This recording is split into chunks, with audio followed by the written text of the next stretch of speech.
Earlier this year, we told you the story of Eddie Camara, who is paralyzed from the waist down, and how he continues to pursue his love of bass fishing. His story illustrates that no matter what we perceive as a handicap, in most cases, it can be overcome. Clay Dyer is another angler who has had to overcome great odds just to do what he loves to do.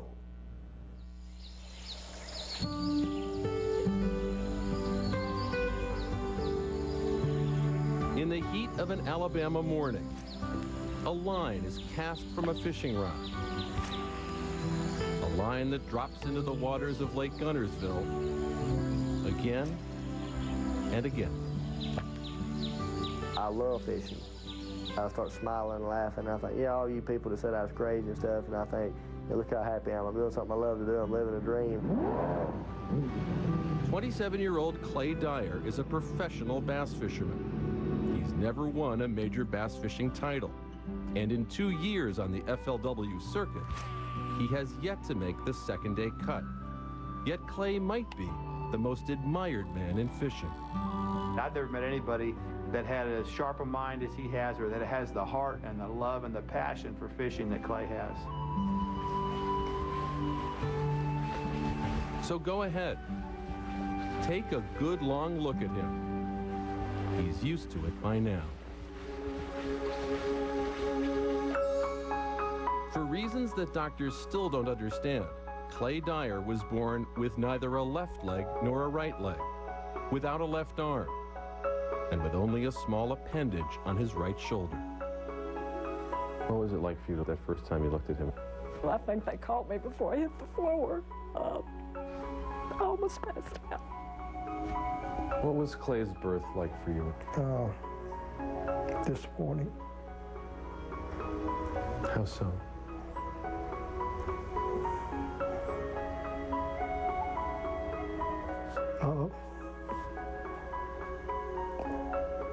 I guess I didn't know what life would be like for him.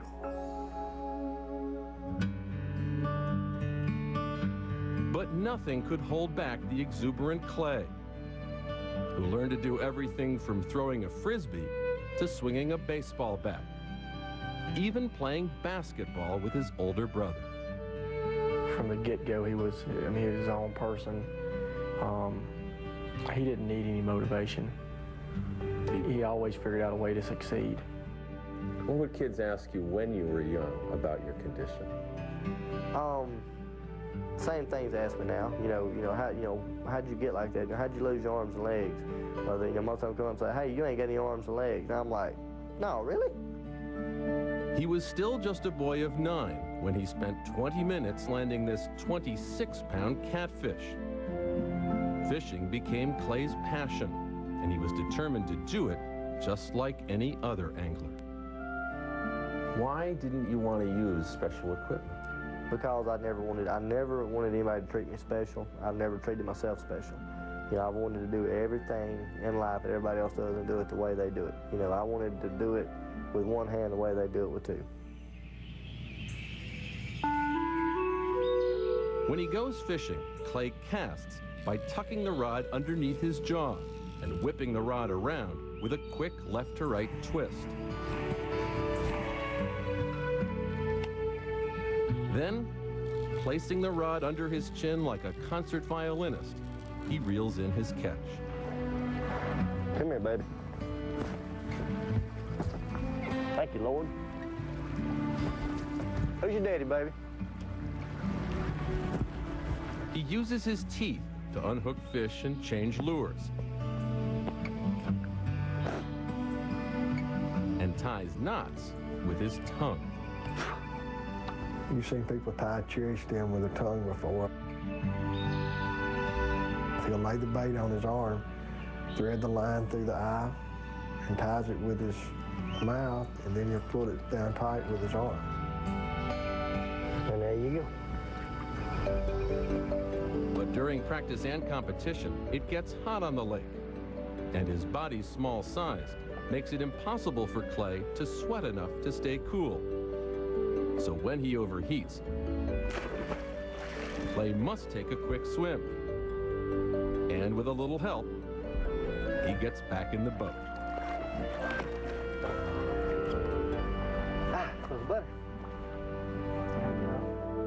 After more than a decade as a pro, Clay's still climbing the bass fishing ranks.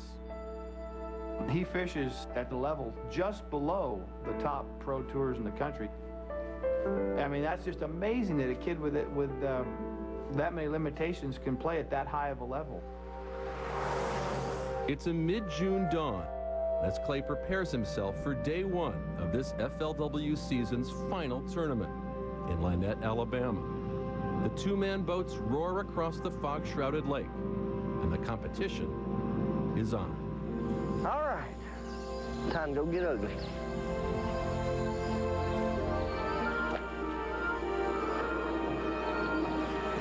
Yeehaw!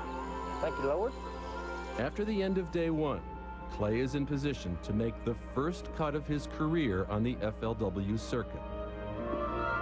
Here comes Clay Dyer from Hamilton, Alabama. Clay catches fish everywhere we go. Good to see you, Clay. Don't start lying now. He said, don't start lying. How will you feel if you make a cut? It'll be the biggest sense of accomplishment without winning. You know, it's just like those obstacles. You know, there's an obstacle yet that I hadn't accomplished, and I'm going to. I hope.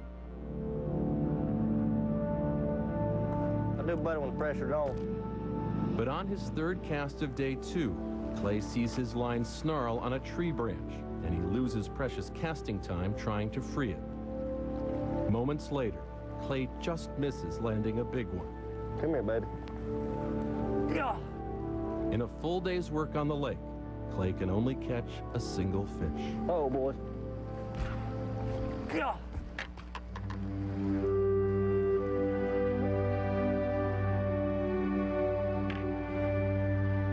One fish on day two, worth 1 pound even. Clay Dyer, great job to you, Clay. It's not enough. Ready, bro? Clay has missed the cut again.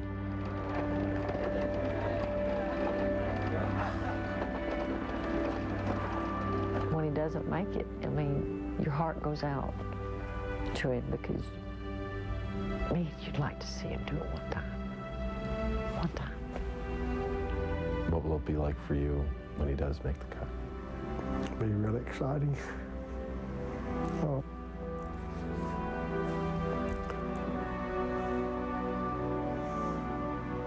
Be emotional. And it'll happen. But Clay will make the cut one day in one of these pro tournaments, and that'll be, I mean, he'll just bring the house down. And so Clay returns to Lake Gunnersville and casts his line. Every cast dropping into the water with the hope that this time a fish will bite.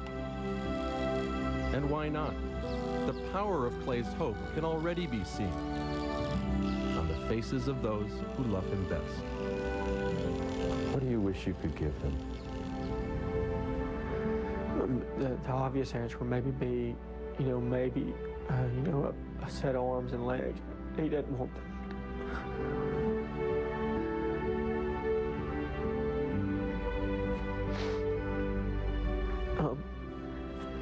That's probably the last thing he wants. He talks about having a heart, soul, and mind. That's all you need. He says it's everything he needs. If I know somebody's watching me, especially when I'm doing something, using, feeding myself or just doing something, whatever it may be, I try to do it in a way that somebody says, I want what that guy's got. I want them to be able to just look at me and say, hey, he's determined, he's a winner.